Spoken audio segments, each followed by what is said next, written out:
Et d'autant plus que quand on va en boîte, je vais te dire la vérité, soit c'est Bovan qui paye, soit c'est Axel qui paye. Moi, il va aller en boîte avec tous ces mondes-là. Qui va payer à la fin? Mais ils sont venus pour toi, non? Ils sont venus pour toi, non? Que je cherche à où les gens vont boire champagne là-bas fort, ils vont se dire que jamais de la vie. Donc, par rapport à cet événement qui fait grand bruit actuellement, c'est-à-dire 10 ans de carrière de Jojo le comédien, on va en décortiquer. Malhonnêteté bien sûr de Jojo le comédien sur l'histoire de la boîte de nuit.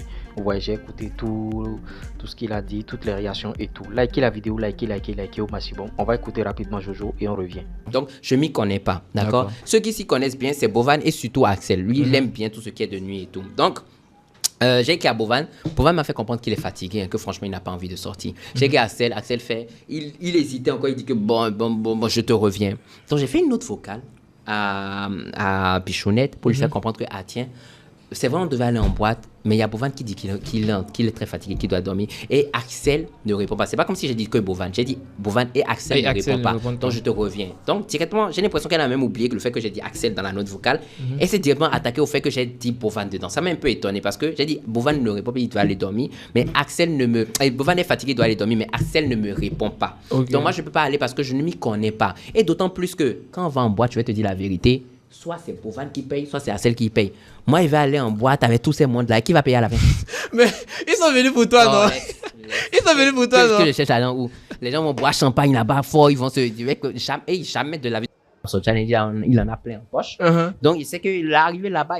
On est allé en boîte 3 fois ou 2 fois. Bovan, il a sorti l'argent. Mais c'est les factures de quoi? 200 et quelques mille. Il sort. J'ai dit, mais si les boss même disent qu'ils veulent aller dormir, que Dieu m'en préserve, que moi j'aille en boîte avec les gens qui vont aller boire du champagne. Alors qu'arriver là-bas, moi, mais je sais que je vais prendre peut-être un petit coca. Les gens vont se sourire et c'est moi qui vont sortir. Ok.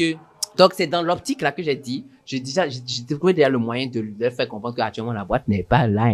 Si Axel ne répond pas, c'est qu'il n'y a pas de boîte. Mais apparemment, même quand je me suis endormi, Axel a finalement répondu et il les a fait sortir. D'après ce que j'ai reçu le matin, Axel, il les a fait sortir. Mais c'était à cause de ça que j'ai dit, Bovan est fatigué, il va se coucher, mais que Axel ne me répond pas. Donc, c'est pas comme s'il a dit qu'on ne peut pas aller en boîte parce que Bovan est fatigué, il doit se coucher. Dans la note vocale, si je peux, c'est même bien, la vie n'est pas compliquée. Je vais faire, parce qu'on a vu qu'on est en podcast, je vais te faire écouter ça ici. Ok, ça marche. Non, c'est même pas ça, c'est juste les autres qui ne bougent pas. Tu sais, moi, je suis pas trop boîte, non.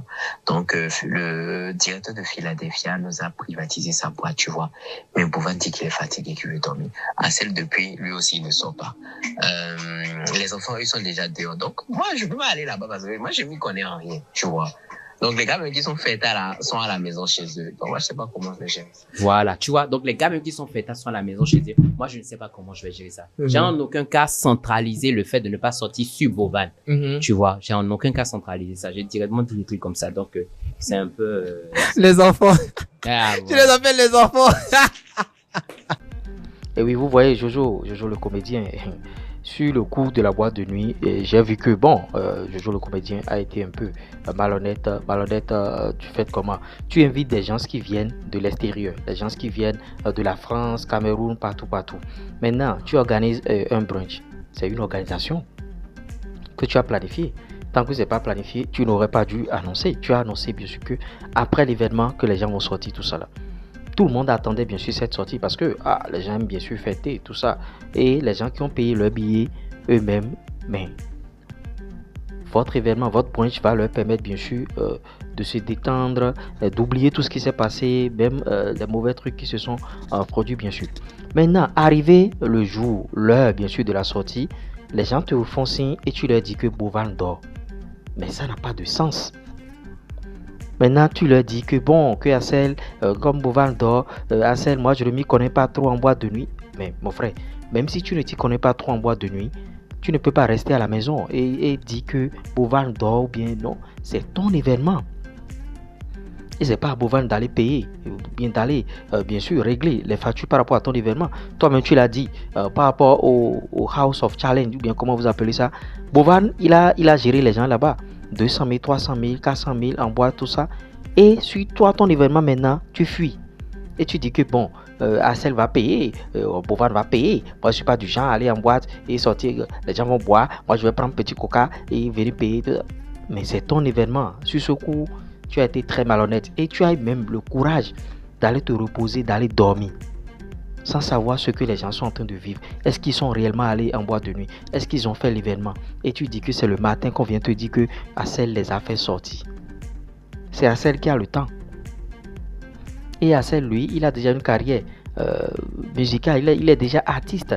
Il doit préserver un peu le côté, bon, comment dirais-je, doit créer un peu le mythe. Donc, c'est pas Hassel de faire sortir les gens. Moi, je trouve que sur ce coup, Hassel a même fait une erreur en faisant sortir les gens à ta place. Ton événement et tu ne veux pas dépenser. C'est la conclusion. C'est la conclusion qu'on a eue. Maintenant, tu dis que tu as dépensé près de 10 millions, les billets, tout ça, là, tu as dépensé près de 10 millions, on s'en fout. Ce qui est sûr, quand j'ai suivi l'émission où Armand t'a reçu jusqu'à la fin, c'est sûr que l'événement serait rentable. Parce qu'on a dit, tu voudrais ramasser 50 millions comme ça ou bien quoi. L'événement serait rentable. Ça veut dire que toi, tu savais dans ta tête que tu allais rentabiliser l'événement alors que c'est un premier événement. Quand on organise un événement et c'est la première fois, on ne cherche pas forcément à rentabiliser, mais on cherche à mettre tout le monde bien et on fait son budget. Il n'y a pas de budget tu n'as pas planifié un truc et tu t'es lancé dans l'événement. Parce que dans tes développements même, j'ai entendu, tu as dit que tu as organisé l'événement là sur un mois.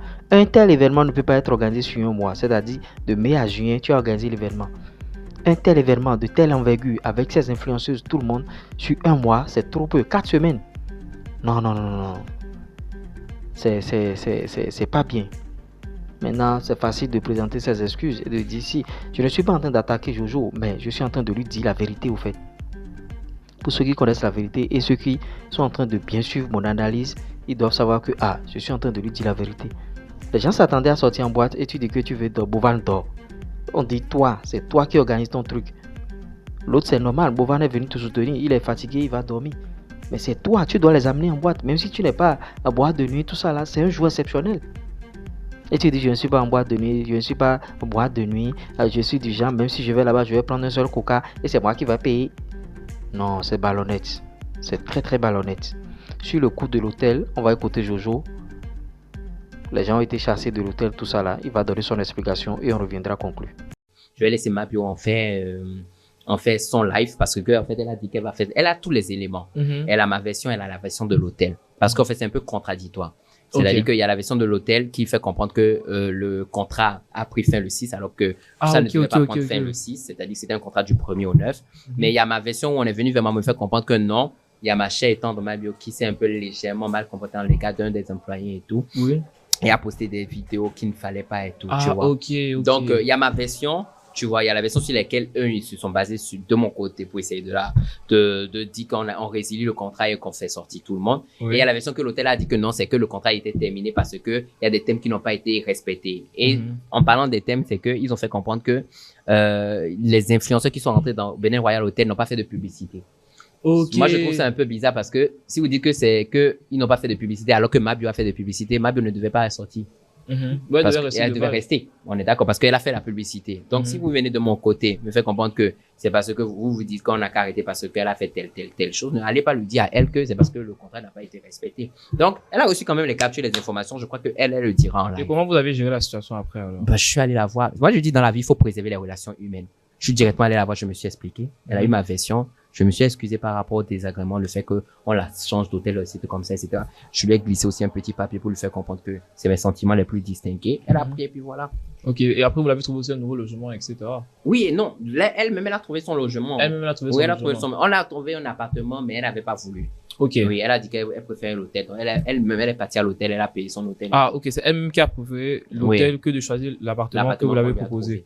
Et oui, sur le coût de l'hôtel, je pense que, là, il a donné son avis, il a dit ce qu'il a dit et que Mabio a un direct à faire, tout ça là. On va attendre bien sûr le direct de Mabio et on reviendra renchérir ici. Likez la vidéo, abonnez-vous et vous voyez.